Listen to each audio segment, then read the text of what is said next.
What happens when a company director faces check bounce proceedings during insolvency? A 5 crore dispute sparks a constitutional crisis as the Supreme Court weighs in. The Supreme Court has referred to a larger bench the question whether check bounce proceedings under Section 138 Act can be stayed during the moratorium period under Part 3 of the IBC. The court held that such proceedings are predominantly criminal in nature and not merely debt recovery actions. The offence under Section 138 is the act of check dishonor itself, while non-payment of debt is only the injury flowing from the offence. The core objective of Section 138 is not mere debt recovery, but preserving public faith in check-based transactions.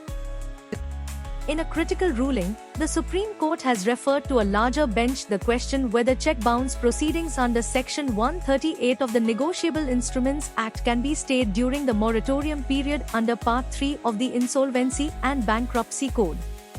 The court held that such proceedings are predominantly criminal in nature and not merely debt recovery actions.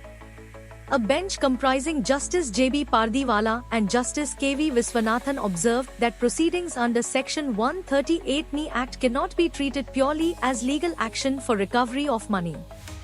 The court disagreed with the view that check dishonor cases are essentially civil in nature, stating that the core objective of Section 138 is to preserve public faith in check-based commercial transactions by attaching criminal consequences to dishonor of checks.